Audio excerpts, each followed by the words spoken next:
Life in Korea won't magically solve all your problems, but it can change you in unexpected ways. So today I'm going to share with you guys a story from my own journey, which hopefully gives you some insight. So when I was in high school, I was very introverted. I was the type of guy to not really go outside that much. I took my education for granted and I would often skip classes to play video games or I'd also skip PE class. I would just be very reserved and withdrawal would be my strategy for dealing with life and getting through things.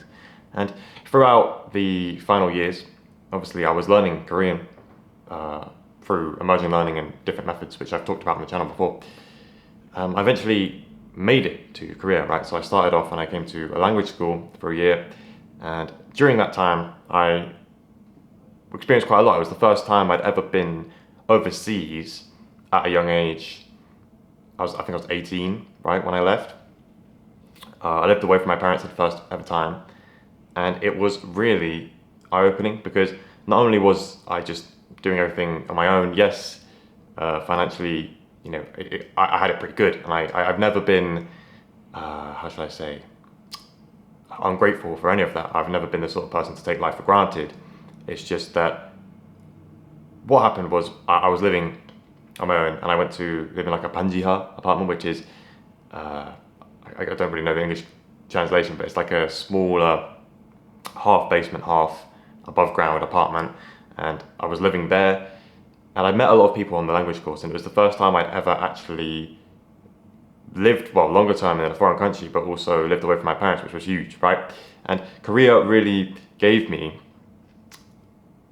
these access to new people and new places, new food, new culture, new everything, right? And that is just some sort of perspective that you can't buy on a trip, because the difference between traveling here, which I suppose a lot of people do travel, is that when you're traveling, you're doing it to see the tourist spots. Most people, that's what most people do when they're traveling.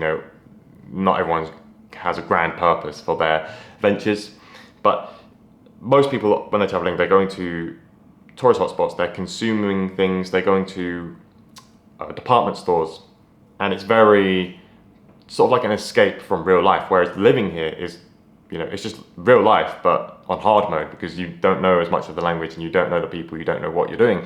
And that experience itself just completely changes up your perspective. But throughout that time, for me, I had a lot of concerns, and there was those stresses of, not knowing which university I was going to get into, what was going to happen with my life. And eventually, after about, I think it was, I don't know, was I there for a year? I think I was there for just over a year, or 18 months, I believe.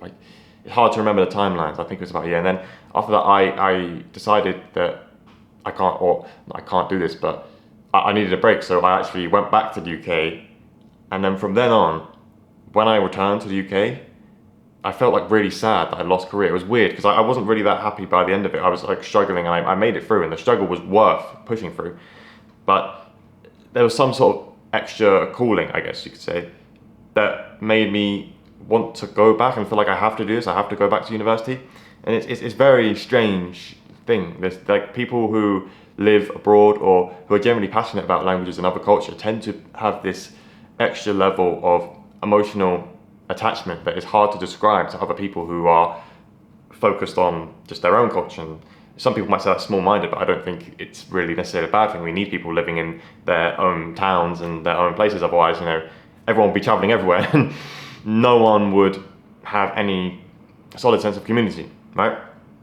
But I returned to Korea, and then I was, did my first year, did my second year. That's sort of fast forwarding the story a little bit, but something about this whole experience has just been so strange, right? You can imagine I'm just a British guy who, I won't say I was never meant to be here, but you often have experiences, especially when you're alone as a foreigner from a well-off Western, like a first world Western country in another, like I suppose Korea's first world, right? First world country, but it's very, how do you say, you see the other side of the world that the media doesn't show you. You see the side of the world that's raw and real problems. I mean, sure, if I could probably find some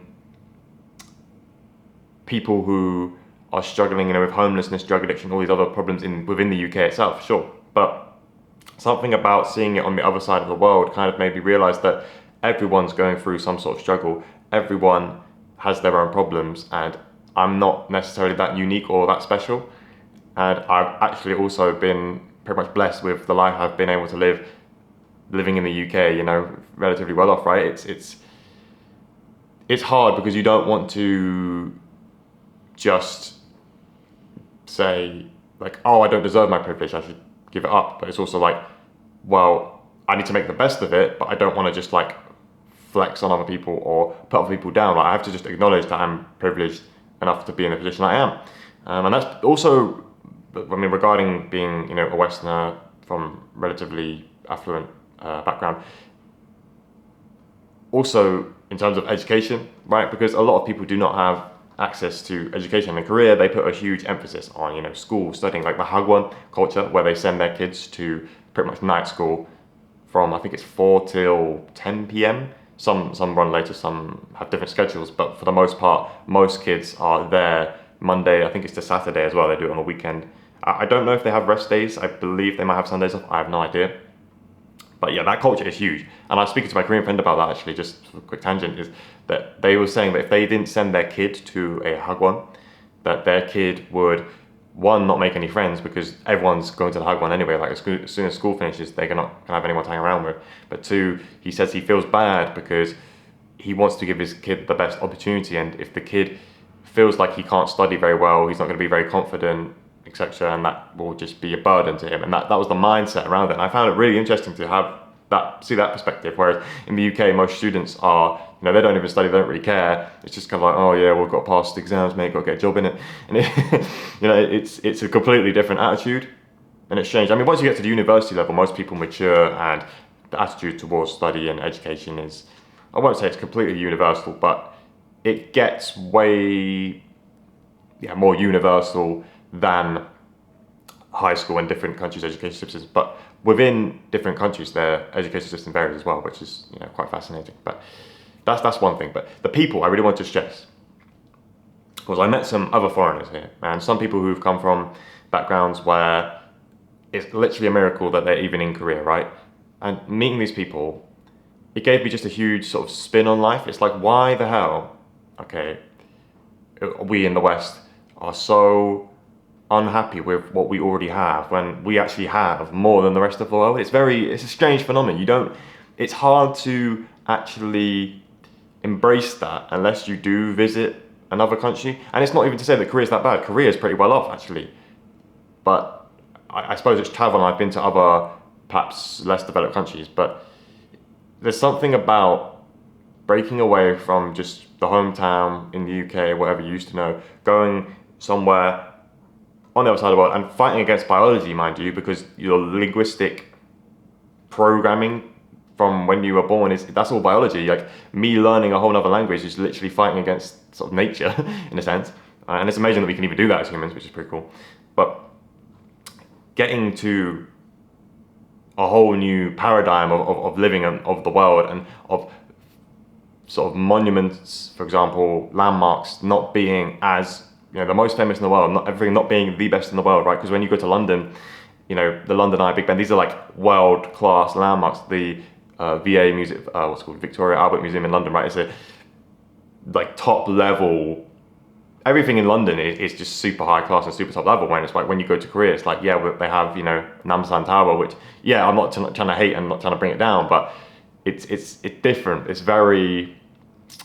It's nuanced. You kind of see like, okay, this is how most people are living, because most people aren't born in first world countries. Most people are born in China or India, right? And I've traveled to those. Well, I haven't traveled to India, but I've traveled to China, and it's fun to see just how normal people live. I know I'm kind of, that makes me sound like I'm some sort of super high class privileged, like elite individual. I'm not trying to.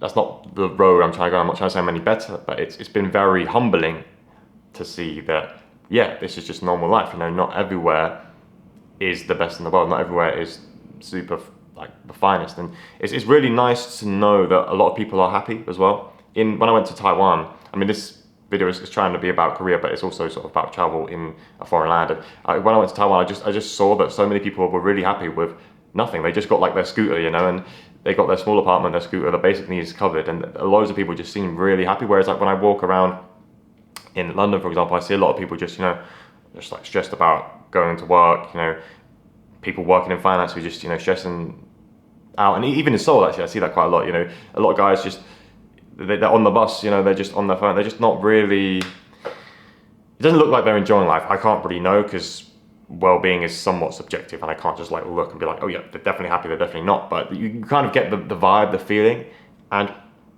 it's been a completely different attitude, because Korean society itself is really competitive, right?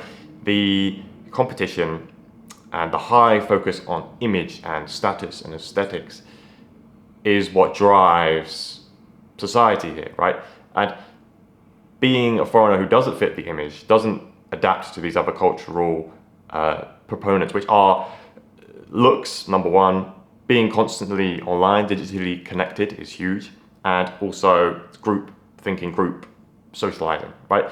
So if we run through those really quickly, looks is basically, you have to look presentable, you have to be, you can't have a beard, you don't have a shaved head, because that's dirty, it's unpresentable, and they just don't like it. And your clothes, you know, ideally would have to be clean, don't do anything that stands out too much. I mean, this is like sort of unwritten rules about fitting into the clique, because in Korea it's very group based, it's very herd mentality, you know, you're in or you're out, they have words for it, you know, inside, insider, outsider, right?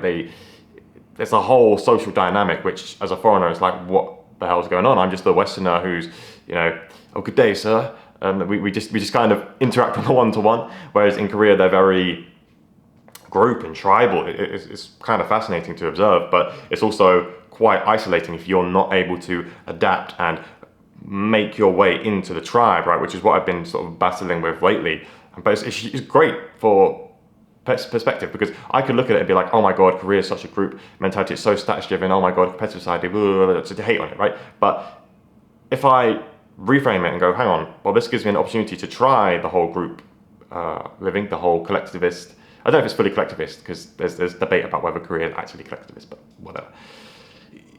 It gives me an opportunity to try something new, and I'm going to try it for the next 2 years, and I'm going to try and see where that takes me. But the experience I've had so far, the people I've met, honestly, one of the best things I've done in my life, and I really recommend you who are watching, if you are interested in living abroad or doing something like this, traveling for a long time, I'd highly recommend you do it. I think it'll be one of the most eye-opening things you do, and this is bearing in mind that you have the finances for it, that you can do it stably, you know, all of the other externalities which I can't bear responsibility for, but I can say that you will have an experience that will change your mind about something.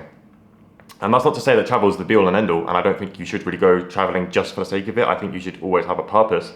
But if Korea aligns with your purpose and whatever you are doing, Korea is definitely a brilliant, wonderful place to be. So yeah, I think that was just me expressing my gratitude for about 15 odd minutes. As you've seen on the channel, I've been trying to upload a lot more recently. I've been trying to make a new format of videos of just sort of 15 minutes, giving you perspective on life in Korea, language learning, and mixing in a bit of philosophy, sort of personal development topics in there as well. So yeah, I hope you found some sort of value in what I was saying here today in the video. If you have any comments for me or any ideas for other videos or anything you'd like to discuss, please leave it in the comment section. Do all the YouTube algorithm stuff, you know, subscribe, all the rest of it, and I will probably see you when I next make a video. But yeah, let's give ourselves a little moment to express this gratitude for life every day above Earth, no matter where you are in the big bad world. It's a good one. And Korea won't solve your problems, it's got a lot of issues, but it can be an eye-opener if you let it be. Thank you very much for watching, and I shall see you in the next video which I create. Thank you very much.